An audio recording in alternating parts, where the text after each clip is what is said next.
ഡയലോഗിനകത്ത് ഒരുപാട് അർത്ഥങ്ങളുണ്ട്. അത് ആഴത്തിൽ ചിന്തിക്കുമ്പോൾ ദൃഷ്ടാന്തങ്ങളുണ്ടെന്ന് പറഞ്ഞ കണക്ക് ഇതിനകത്ത് ഡയലോഗുകൾക്ക് ഉള്ളിലെല്ലാം ഭയങ്കര മെസ്സേജുകളാണ്. അത് ഡിസ്ട്രിബ്യൂട്ടർ അല്ലെങ്കിൽ ഇത് സിനിമ തിയേറ്ററിൽ കാണിക്കാൻ പറ്റുന്ന ആൾക്കാരെ സമീപിക്കുമ്പോൾ അവർ ചോദിക്കുന്നത് സിനിമയിൽ ഞങ്ങൾക്ക് കണ്ട ഇതിലാണ് ആർട്ടിസ്റ്റുകാരെന്ന് പറഞ്ഞാൽ മതി എന്നാണ് പറഞ്ഞത്. അപ്പോൾ അത് പവർ ഗ്രൂപ്പ് ഉണ്ടെന്നുള്ളതിൻ്റെ ഏറ്റവും വലിയ ഉദാഹരണമുള്ളത്. കാരണം സാധാരണ ഒരാൾക്കും സിനിമ തിയേറ്ററിൽ എത്തിക്കാൻ കഴിയില്ല എന്നുള്ളത് തന്നെയാണ് പവർ ഗ്രൂപ്പ് ഉണ്ടെന്നുള്ളതിൻ്റെ ഏറ്റവും വലിയ തെളിവ്. കാരണം അത്തരം വലിയ നടന്മാരുടെയും സംവിധായകരുടെയും സപ്പോർട്ടിംഗ് ആയിട്ടാണ് മറ്റുള്ള എല്ലാ സംഘടനകളും പ്രവർത്തിക്കുന്നത്. ലാൻഡ് ഓഫ് സോളമൻ എന്ന സിനിമ ഇവിടെ പ്രദർശിപ്പിക്കാൻ പോവുകയാണ്.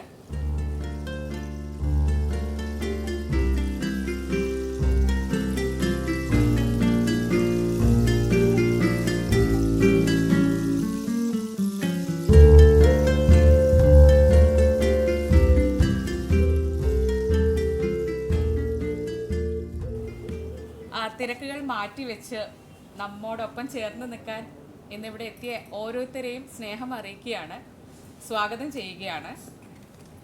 നിരവധി ഫെസ്റ്റിവലുകളിൽ പ്രദർശിപ്പിക്കപ്പെടുകയും പുരസ്കൃതമാവുകയും ചെയ്ത താഹിറ എന്ന ചലച്ചിത്രം ഉൾപ്പെടെ സംവിധാനം ചെയ്തിട്ടുള്ള ശ്രീ സിദ്ദിഖ് പറവൂരാണ് ദ ലാൻഡ് ഓഫ് സോളമൻ കഥയും തിരക്കഥയും എഴുതി സംവിധാനം ചെയ്തിരിക്കുന്നത്. സംഭാഷണ രചനയിൽ അദ്ദേഹത്തോടൊപ്പം പങ്കാളിത്തം വഹിച്ച ശ്രീ സുരേഷ് നെല്ലിക്കോട്, അദ്ദേഹം വന്നിട്ടില്ല, അദ്ദേഹത്തിൻ്റെ സഹധർമ്മിണി സുജാത നെല്ലിക്കോട് എന്നിവരെ പ്രത്യേകം നന്ദി അറിയിക്കുകയാണ്. അവർ നമുക്ക് സിനിമയുടെ തുടക്കം മുതലേ വേണ്ട എല്ലാവിധ ധാർമ്മിക മാനസിക പിന്തുണകളൊക്കെ നൽകിയവരാണ്. അരങ്ങിലും അണിയറയിലും പ്രവർത്തിച്ചവർ ഇവിടെ എത്തിച്ചേർന്നിട്ടുണ്ട്. DOP ശ്രീ ജലീൽ ബാദുഷയാണ്. ചിത്രസംയോജനം ശ്രീ ഗോപി മോഹനാണ്. പ്രധാന കഥാപാത്രങ്ങളെ അവതരിപ്പിച്ചിരിക്കുന്ന ശ്രീ ഡോക്ടർ രജത് കുമാർ, ശ്രീമതി ലതാദാസ്, ശ്രീ ജോസ് ഗോതുരുത്ത്, ശ്രീ ബിപിൻ കൊടുങ്ങല്ലൂർ എന്നിവരാണ്. Associate directors Shri Fasalul Haq, Shri Shaiju Devadas. Art direction Shri Suresh Theyyala. Makeup Jaseen Salman. Music and recording Shri Chandrabose, Bose band studios Kodungallur. Assistant directors Mithun Bhaskaran, Sreekutty, പിന്നെ നിഖില സോമൻ, അത് ഞാനാണ്. പ്രത്യേകം നന്ദി പറയേണ്ടത് തങ്ങളുടെ കലാപ്രകടനം കൊണ്ട് നമ്മുടെ ലാൻഡ് ഓഫ് സോളമനെ കൂടുതൽ കളർഫുൾ ആക്കിയ ചവിട്ട് നാടക കലാകാരന്മാർക്കാണ്. അവരിവിടെ എത്തിച്ചേർന്നിട്ടുണ്ട്. പള്ളിപ്പുറം സെൻറ്റ് റോക്കീസ് നൃത്ത കലാഭവനിലെ പ്രധാന നടനും പരിശീലകനുമായ ശ്രീ അലക്സ് താളുപാടത്തും അദ്ദേഹത്തിൻ്റെ ശിഷ്യന്മാരുമാണ് സിനിമയിലെ ചവിട്ടുനാടകം അവതരിപ്പിച്ചിട്ടുള്ളത്. Shri Alex Thalupadath folklore academy award ജേതാവ് കൂടിയാണ്. സിനിമയെപ്പറ്റി പറയുകയാണെങ്കിൽ നമ്മുടെ നാട്ടിൽ നിലവിലുള്ള അവസരങ്ങൾ പ്രയോജനപ്പെടുത്താൻ കഴിയാതെ തൊഴിൽ തേടി മെച്ചപ്പെട്ട ജീവിതം തേടി അന്യനാടുകളിലേക്ക് കുടിയേറുന്ന ഈ നാട്ടിൽ ഒരുപാട് ചെറുപ്പക്കാരുണ്ട്. അവരെ അനുഗമിക്കേണ്ടി വരുന്ന അവരുടെ മാതാപിതാക്കൾ അനുഭവിക്കേണ്ടി വരുന്ന സംഘർഷമാണ് ലാൻഡ് ഓഫ് സോളമൻ പറയുന്നത്. സോളമൻ എന്ന പ്രകൃതി സ്നേഹി തന്നോടൊപ്പം ഈ ആവാസ വ്യവസ്ഥയിൽ അവകാശികളായ മറ്റ് ജീവജാലങ്ങൾ കൂടി കുടിയിറക്കപ്പെടേണ്ടി വരുന്നു എന്ന അയാളുടെ ആശങ്ക, അതിന് താൻ കൂടി ഉത്തരവാദിയാണ് എന്ന് അയാളിൽ ഉണ്ടാവുന്ന മാനസിക സംഘർഷം, ഇതാണ് ലാൻഡ് ഓഫ് സോളമൻ പറയുന്നത്. ആത്യന്തികമായി സിനിമ വിലയിരുത്തേണ്ടത് നിങ്ങൾ പ്രേക്ഷകരാണ്. സിനിമയ്ക്ക് ശേഷം അഭിപ്രായങ്ങൾ രേഖപ്പെടുത്താനുള്ള അവസരമാണ്. പരിമിതികളിൽ നിന്ന് ചെയ്ത ചെറിയ ചിത്രം എന്ന പരിഗണനയെ നമുക്ക് തരരുത്. നിങ്ങളുടെ അഭിപ്രായം നമ്മൾക്ക് ആവശ്യമാണ്. അപ്പോൾ സത്യസന്ധതയോടെ നിങ്ങൾക്ക് മുന്നിൽ ദ ലാൻഡ് ഓഫ് സോളമൻ സമർപ്പിക്കുകയാണ്. നന്ദി, നമസ്കാരം. Alexander collapsed on the stage. A peaceful death. It was his wish to be buried in that costume. Solomon was righteous. You won't believe the stories told by the lizard. It carries the secrets of your happiness. Would you turn a deaf ear to all these? Why do you want to do away with your happiness and peace?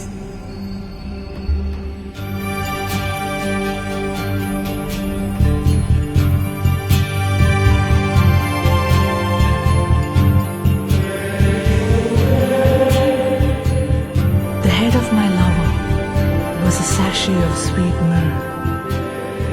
My beloved is a bouquet of wild flowers, picked just for me from the fields of En-Gedi. And you, my dear lover, you're so handsome. And the bed we share is like a forest glen.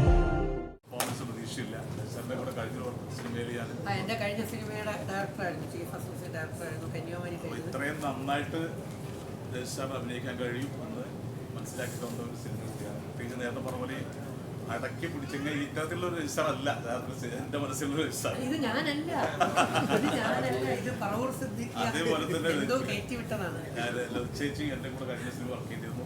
വളരെ മനോഹരമായിട്ട് ആ കഥാപാത്രത്തിൽ എഴുകിയിട്ട് ജീവിച്ചു എന്നതാണ് ഈ പറയുന്നത്. എല്ലാവരും ശ്രദ്ധിക്കേണ്ട direction വളരെ മനോഹരമായി. എല്ലാവിധ ആശംസകളും. Thank you. ഇതൊരു പരീക്ഷണ സിനിമയാണ്. പലരും എന്നോട് ചോദിച്ചു താങ്കൾ അതുകൊണ്ട് തന്നെ ഇംഗ്ലീഷിൽ പടം എടുക്കാം. ഞാൻ ഇതിനു മുമ്പ് ഇന്ത്യൻ പനോരമയിലൊക്കെ പോയി എന്നിട്ട് സിനിമകൾ എടുത്തു. എനിക്ക് ജോലി വരെ പോകേണ്ട വന്നു. DRS ഒക്കെ എടുത്തു. അത് മലയാളത്തിലായിരുന്നു. ആർക്കും മനസ്സിലായിരുന്നു തോന്നുന്നു. അതാണ് ഞാൻ എൻ്റെ ഒരു ഉദാഹരണമല്ല, ഒരു പരിശീലനം അതിൽ കിട്ടി. എനിക്ക് അടുത്ത സിനിമ ഇംഗ്ലീഷ് സിനിമ തന്നെയാണ് പ്ലാൻ ചെയ്യുന്നത്. അതിൻ്റെ വലിയൊരു ഊറ്റം ഈ സിനിമ ചെയ്തപ്പോൾ കിട്ടി. അത് നമ്മളതിൻ്റെ ഓൺലൈൻ സ്ക്രീനറെ കാണിച്ചപ്പോൾ അങ്ങനെ പിന്നെ ഈ സിനിമയിൽ വളരെയധികം അവിചാരിതമായിട്ടാണ് ഇവരെല്ലാം കടന്നു വരുന്നത്. ഈ സിനിമ ഒരു പ്രൊഡ്യൂസർ ഉണ്ടായിരുന്നു. ആ പ്രൊഡ്യൂസർ സിനിമ തുടങ്ങുന്ന 2 ദിവസം മുമ്പാണ് പറയുന്നത് അദ്ദേഹത്തിൻ്റെ മക്കളെ സിനിമയ്ക്ക് സമ്മതിക്കുന്നില്ല എന്ന് പറഞ്ഞിട്ട് അദ്ദേഹം മാറിയപ്പോൾ അത് സിനിമയിൽ അഭിനയിക്കേണ്ടിയിരുന്നത് ബാലും നീനാക്കുറുപ്പുമായിരുന്നു. അപ്പോൾ അങ്ങനെ ഞങ്ങൾ നിർത്തിവെച്ചു. അപ്പോൾ ഞാൻ ഇദ്ദേഹമായിട്ട് സംസാരിച്ചു. ഇന്നത്തെ ദാസിന് മുമ്പ് തന്നെ 5 പേരായിട്ട് ഈ സിനിമയിൽ വന്നു. ആള് അതിൻ്റെ തലേ ദിവസമാണ് ജോയിൻ ചെയ്യുന്നത്. അപ്പം അങ്ങനെയൊക്കെ കുറേ സ്വാഭാവികത്തൊക്കെ ഉണ്ടാവും. ഇങ്ങനെയുള്ള ഈ ആർട്ട് ഹൗസ് മൂവിക്കൊക്കെ ഉണ്ടാകുന്ന എല്ലാ പ്രശ്നങ്ങളും ഇതുണ്ട്. പക്ഷേ ഞങ്ങളിപ്പോൾ അവസാനം സിനിമ കഴിഞ്ഞപ്പോഴാണ് ഞങ്ങൾ ഇനി പ്രൊഡ്യൂസറെ തപ്പുന്നത്.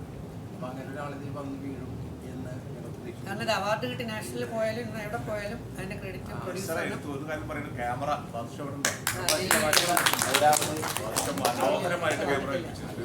അടിപൊളി ക്യാമറ അദ്ദേഹമൊക്കെ ഡെഡിക്കേറ്റ് ചെയ്ത് ഫുൾ നിന്ന് തന്നെ ചെയ്ത്. പക്ഷെ ഒന്നും ഇല്ലായ്മയിലും സിദ്ദിഖിയുടെ പ്രത്യേകത പുള്ളി ഹാപ്പിയാണ്. എപ്പോഴും ചിരിച്ച മുഖമായിരിക്കും. ചോറില്ലെങ്കിലും പൈസയിൽ നമുക്ക് ഇപ്പോഴത്തെ ഈ ഇഷ്യൂ ഒക്കെ നടക്കുമ്പോൾ കാണുമ്പോൾ ചിരിയാണ് വരുന്നത്. കാരണം ഒന്നും ഇല്ലായ്മയിൽ എല്ലാം നിറഞ്ഞ് കവിഞ്ഞ അവസ്ഥയിൽ സിദ്ദിഖിയുടെ മാജിക് ഷോ ആണ് നടന്നത്.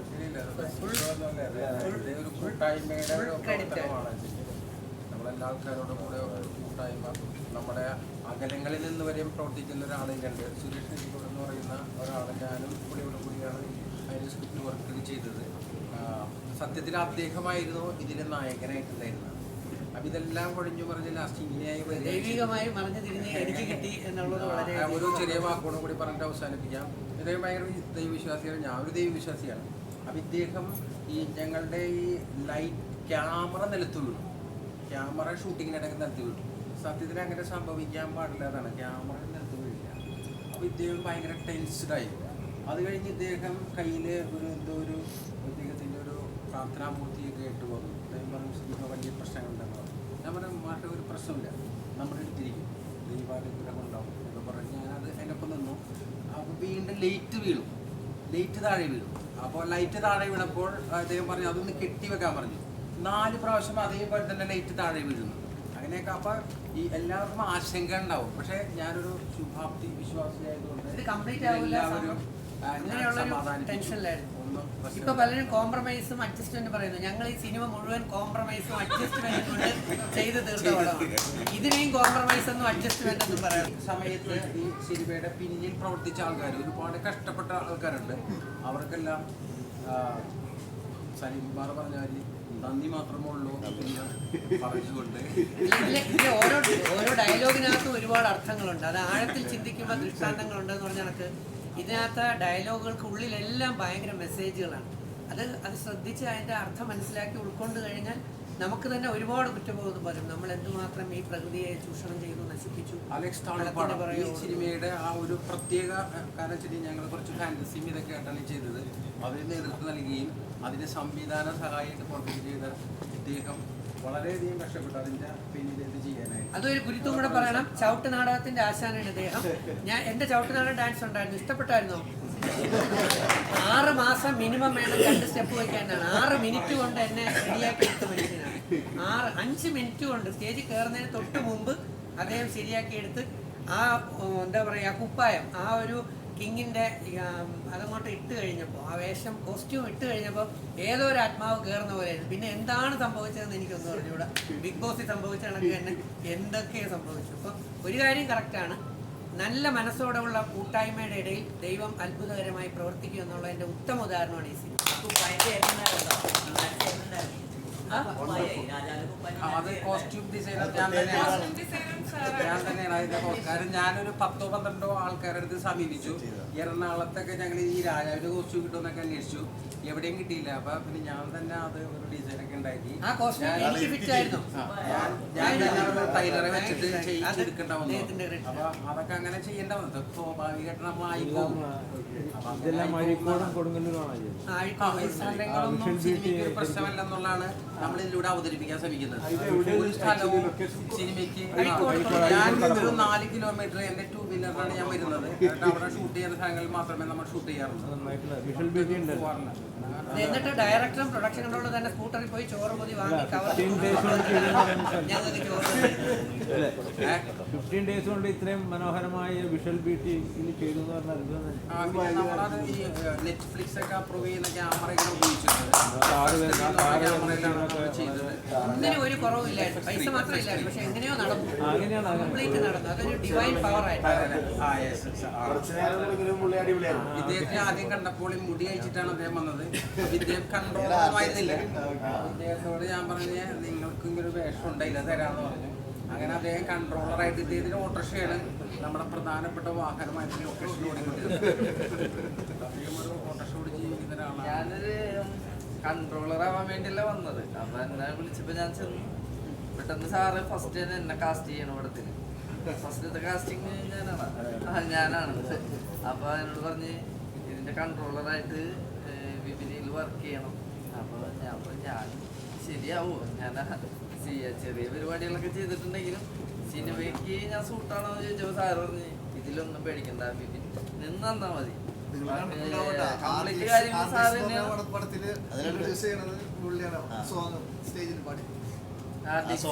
ഞാൻ ആ ഗാനമേള തുടങ്ങി തല്ല് ഉണ്ടാക്കുന്നത് എന്റെ പാട്ടിലാണ്. അപ്പൊ സാറിന്റെ ഒരു എല്ലാത്തിലും നമ്മൾ ഇടപെട്ട് നമ്മള് ഉൾക്കൊള്ളിച്ചുകൊണ്ട് പടം ഉഷാറായി. സാറിന്റെ ഒരു കാര്യം, സാറിന്റെ പടങ്ങള് കാണുമ്പോ മറ്റുള്ള പടങ്ങള് കാണുമ്പോ നമുക്ക് ചെറിയ ഒരു അറ്റാക്ക് വരുന്ന ഒരു സംഭവങ്ങള് സാറിന്റെ പടത്തിലുണ്ട്. ഞാൻ സാറിനോട് പറഞ്ഞിട്ടുണ്ട്, സാറിന്റെ പടം കണ്ട് സെക്കൻഡിൽ കണ്ണീന്ന് വെള്ളം വരുന്ന ഒരു പ്രവണത എല്ലാവർക്കും ഉണ്ടാവും. സാറിന്റെ പടം കണ്ടിട്ടുണ്ടാവും. ചിലപ്പോ നമുക്ക് നെഞ്ച് പൊട്ടിപ്പോണോട്ടൊക്കെ തോന്നും. സംസാരിക്കാനായിട്ട് BAM അഷ്റഫ് ഇദ്ദേഹം എറണാകുളത്തുകാരണം സംസാരിക്കാൻ. അതായത് സിദ്ദിഖ് പറവൂരിന്റെ മിക്കവാറും എല്ലാ സിനിമകളും ഞാൻ കണ്ടിട്ടുണ്ട്.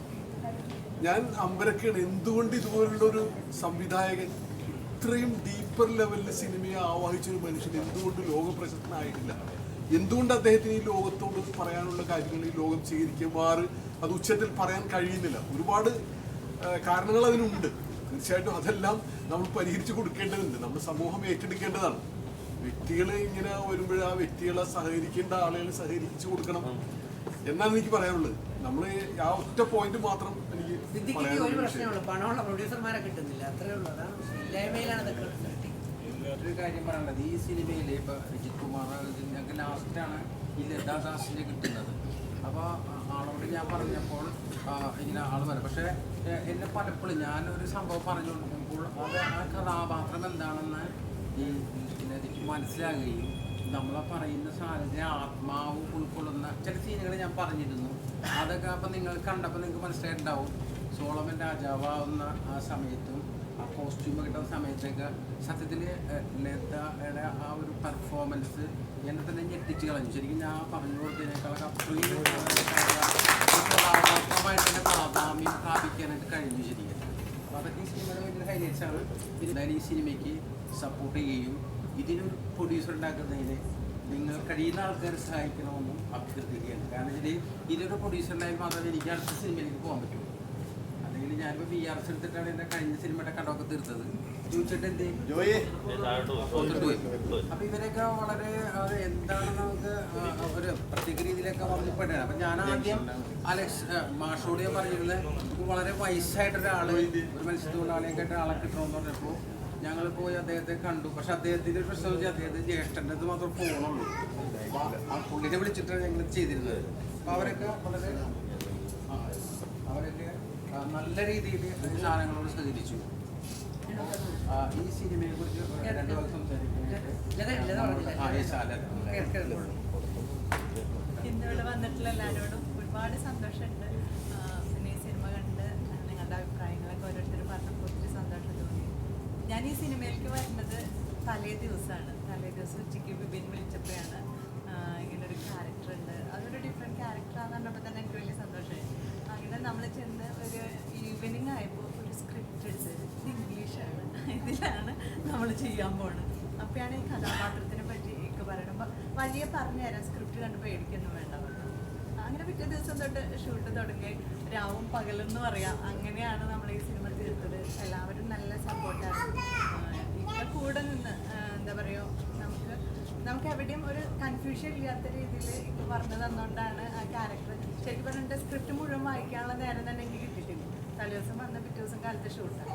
അപ്പോൾ ഓരോ സമയത്തും ഇപ്പോൾ കാണുമ്പോഴാണ് ഇങ്ങനെയൊക്കെ ആയിരുന്നു എന്നുള്ളത് മനസ്സിലാവുന്നത്. അതുപോലെ ഇതിലുള്ള എല്ലാ ക്രൂസും ഒരുപാട് സപ്പോർട്ടായിട്ട് ജയിച്ചേട്ടനായാലും എല്ലാ ഭാഗത്തുനിന്നും നല്ല സപ്പോർട്ട് ഉണ്ടായ കാരണമാണ് നിങ്ങൾക്ക് ഇഷ്ടപ്പെടുന്ന ഒരു ക്ലാരയാണ് തരാൻ പറ്റിയത്.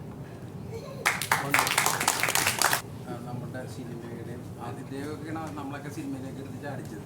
ജോലിയിലേക്ക് ഇവരൊക്കെ പങ്കെടുത്തു. സിദ്ദീഖിന്റെ എല്ലാ സിനിമകളും നേരത്തെ ഇവിടെ സൂചിപ്പിച്ച പോലെ സിദ്ദീഖിനോട് കടന്നു പോകുന്ന സിനിമകൾ തന്നെയാണ്. പക്ഷെ സിദ്ദീഖ് അത് എത്തിക്കും. പല ഘട്ടങ്ങളിലും നമുക്ക് തോന്നും സിദ്ദീഖ് ഇത് കംപ്ലീറ്റ് ചെയ്യില്ല എന്ന് തോന്നും. പക്ഷെ അത് സിദ്ദീഖ് കംപ്ലീറ്റ് ചെയ്ത് എത്തി. സിദ്ദീഖിന്റെ എല്ലാ സിനിമകളും ഞാൻ കണ്ടിട്ടുണ്ടാവും. ചില പോരായ്മകൾ ചില ഘട്ടങ്ങളിൽ ചൂണ്ടിക്കാണിക്കാറുണ്ട്. എനിക്ക് തോന്നുന്നു സിദ്ദീഖിന്റെ എല്ലാ സിനിമകളുടെ ആദ്യ ആലോചനകളിൽ ഞാൻ ഉണ്ടായിട്ടുണ്ട്. ഈ സിനിമയുടെ ആലോചനയിൽ ആദ്യം ബിപിൻ ദാസ് വന്നിട്ടുണ്ട്. ഞാനും ബിപിൻ ദാസും സിദ്ദീഖും ഉൾപ്പെടെയിരുന്ന ആദ്യം ചർച്ച ചെയ്യും. എനിക്ക് ഇത്രയും തോന്നിയിരുന്നില്ല സിദ്ദീഖ് സംസാരിക്കുന്നത്. ഇനി ഞാൻ സിദ്ദീഖിനെ കൊണ്ട് എൻ്റെ എടുത്ത് നിർത്തിക്കൊണ്ട് വളരെ അഭിമാനത്തോടെ പറയുന്നു, സിദ്ദീഖ് ഇന്ത്യൻ സിനിമയിൽ അടയാളപ്പെടുന്ന ഒരാളായിട്ട് എല്ലാ അഭിനന്ദനങ്ങളും ഞാൻ കെട്ടിപ്പിടിച്ചു. രാവിലെ പ്രാർത്ഥിച്ചതാണ് സിദ്ദീഖിക്ക് അംഗീകാരങ്ങൾ കിട്ടണം.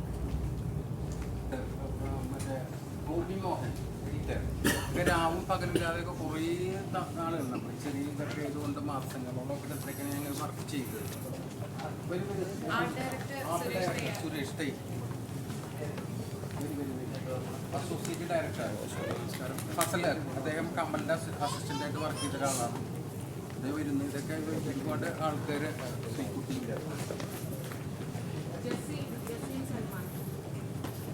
ജസീന സൽമാൻ എന്നും വ്യത്യസ്ത സിനിമകൾ ചെയ്തിട്ടുള്ള സിദ്ദീഖ് പർവൂർ സാറിൻ്റെ വേറിട്ട ഒരു സിനിമയാണ് ദ ലാൻഡ് ഓഫ് സോളമൻ. പ്രകൃതിയും മനുഷ്യനും ജീവജാലങ്ങളും, അതിൽ മനുഷ്യന് പ്രത്യേക ഒരു പരിഗണനയൊന്നും ഇല്ല എന്നുള്ള ആ ഒരു സന്ദേശം, അതൊക്കെ അത് സോളമൻ്റെ ജീവിതത്തിലുണ്ടാകുന്ന തിരിച്ചറിവിൻ്റെ വേദനാജനകമായ മുഹൂർത്തങ്ങൾ നിങ്ങളിൽ ഓരോരുത്തരിലും അത് ഉള്ളിൽ രജിസ്റ്റർ ചെയ്തിട്ടുണ്ടെങ്കിൽ അത് ഈ സിനിമയുടെ ഒരു വിജയമാണ്. ഇന്നിവിടെ എത്തിച്ചേർന്ന നിങ്ങൾ ഓരോരുത്തർക്കും എൻ്റെ വ്യക്തിപരമായിട്ടുള്ള നന്ദി രേഖപ്പെടുത്തുകയാണ്. ഒരു ചോദ്യം ചോദിച്ചോട്ടെ, ഈ വൈക്കം മുഹമ്മദ് ബഷീറിന്റെ പേര് ആദ്യം എഴുതി കാണിക്കുന്നത്? അല്ല, നമ്മൾക്ക് ഒരു ഇൻസ്പിറേഷൻ ഉണ്ടായിരിക്കുന്നത് നേരത്തെ സൂചിപ്പിച്ച പോലെ ഭൂമിയുടെ അവകാശികൾ എന്ന് പറയുന്ന ആ ഒരു കഥ നമ്മൾ ഈ സിനിമ ചെയ്യുന്നതിന് പ്രേരിപ്പിച്ചിട്ടുണ്ട്. അതിൽ അങ്ങനത്തെ ഒരു സാധനം അതിൽ വന്നിട്ടുണ്ട്. അതുകൊണ്ടാണ് നമ്മൾ അങ്ങനെ ഒരു സാധനം വെച്ചത്. കാരണം അല്ലെങ്കിൽ അത് വെച്ചില്ലായിരുന്നെങ്കിൽ ഇനി ഇങ്ങനൊരു സാധനം നിങ്ങളെ ഇൻസ്പയർ ചെയ്തിട്ടില്ല എന്ന് ചോദിക്കാം. അതുകൊണ്ട് നമ്മളത് ഉള്ള കാര്യം ആദ്യം പറഞ്ഞു. അങ്ങനത്തെ ഒരു അതുകൊണ്ടാണ് അങ്ങനെ ചെയ്തത്. നമ്മൾ ഈ തിരക്കഥ ചെയ്യുന്നതിന് പ്രധാന കാരണം 2023 ഒരൊറ്റ വാർത്തയാണ് ഈ സിനിമയ്ക്ക് ആധാരമായത്. 2023 3,80,000 കുട്ടികൾ LKG ജോയിൻ ചെയ്യുകയും ആ 2023 2,20,000 കുട്ടികൾ, അതായത് പ്രായപൂർത്തിയായ നമ്മുടെ മീൻസ് എല്ലായിടത്തും പഠിച്ച് ഇതായ ആൾക്കാർ യൂറോപ്പിലേക്കും കാനഡയിലേക്കും US-ലേക്കും മൈഗ്രേറ്റ് ചെയ്ത് പോയി. ആ ഒരു ഞെട്ടിക്കുന്ന കണക്കാണ് സത്യത്തിൽ എന്നെ ഈ സിനിമ ചെയ്യാനായിട്ട് പ്രേരിപ്പിച്ചത്. ഇന്റർനാഷണൽ ഫിലിം ഫെസ്റ്റിവലിൽ ഇത് വരാൻ സാധ്യതയുണ്ടോ? ഇന്റർനാഷണൽ ഫിലിം ഫെസ്റ്റിവൽ അയച്ചിട്ടുണ്ട്. അപ്പോൾ അത് സെലക്ഷൻ ആവുമോ എന്നുള്ളതെല്ലാം അത് അവരാണല്ലോ തീരുമാനിക്കുന്നത്. അതിൽ ജൂറി വെക്കാനുള്ള തീരുമാനിക്കുന്നത്. ഞങ്ങൾ വളരെ പ്രതീക്ഷയോടെ ഇരിക്കുന്നത് നാഷണൽ ഫെസ്റ്റിവലിൽ ഇന്ത്യൻ സിനിമ നൗ എന്ന കാറ്റഗറിയിലാണ് നമ്മൾ. എൻ്റെ സിനിമ ഗോവൻ ഫെസ്റ്റിവലിൽ മത്സര വിഭാഗത്തിൽ പോയിട്ടുണ്ട്. ഗോവൻ ഫെസ്റ്റിവലിൽ പോയേക്കണ ഒരു സംവിധായകൻ റഹീം കൂടി ഇരിപ്പുണ്ട്. മക്കന എന്ന് പറഞ്ഞ സിനിമ അതിൽ മത്സര വിഭാഗത്തിൽ കയറിയാണ്. പക്ഷേ നമുക്ക് അതിനുള്ളൊരു ഇതൊന്നും കിട്ടിയില്ല. പിന്നെ ആ സിനിമ തന്നെ ബാംഗ്ലൂർ ഞാൻ പിൻ ചെയ്യണ്ടായി. പക്ഷേ അതൊന്നും നമ്മൾ ഈ ചെറിയ സിനിമകൾക്കൊക്കെ ഈ പറഞ്ഞ മാതിരി ഒരു പവർ ഗ്രൂപ്പ് ഉണ്ട്. അതിൻ്റെ ഏറ്റവും വലിയ ഉദാഹരണം വെച്ചിട്ടുണ്ടെങ്കിൽ നമ്മളൊരു സിനിമ ചെയ്തിട്ടുണ്ടെങ്കിൽ പവർ ഗ്രൂപ്പ് ഉണ്ടെന്ന് പറഞ്ഞ കാരണം നമ്മളൊരു ഡിസ്ട്രിബ്യൂട്ടർ അല്ലെങ്കിൽ ഇത് സിനിമ തിയേറ്ററിൽ കാണിക്കാൻ പറ്റുന്ന ആൾക്കാരെ സമീപിക്കുമ്പോൾ അവർ ചോദിക്കുന്നത് സിനിമയിൽ ഞങ്ങൾക്ക് കണ്ട ഇതിലാണ് ആർട്ടിസ്റ്റുകാരെന്ന് പറഞ്ഞാൽ മതി എന്നാണ് പറഞ്ഞത്. അപ്പോൾ അത് പവർ ഗ്രൂപ്പ് ഉണ്ടെന്നുള്ളതിൻ്റെ ഏറ്റവും വലിയ ഉദാഹരണമുള്ളത്. കാരണം സാധാരണ ഒരാൾക്കും സിനിമ തിയേറ്ററിൽ എത്തിക്കാൻ കഴിയില്ല എന്നുള്ളത് തന്നെയാണ് പവർ ഗ്രൂപ്പ് ഉണ്ടെന്നുള്ളതിൻ്റെ ഏറ്റവും വലിയ തെളിവ്. കാരണം അത്തരം വലിയ നടന്മാരുടെയും സംവിധായകരുടെയും സപ്പോർട്ടിംഗ് ആയിട്ടാണ് മറ്റുള്ള എല്ലാ സംഘടനകളും പ്രവർത്തിക്കുന്നത്. അപ്പോൾ അതുകൊണ്ടാണ് അങ്ങനെ ആ സിനിമ വരാത്തത്, സിനിമകൾ തിയേറ്ററിൽ വരാത്തത്. Will make great music. Yes, for your love is better than vintage wine. Everyone loves you, of course, and why not? I am weathered, but still elegant. Oh dear sisters in Jerusalem, weather darkened like Kedar desert deck.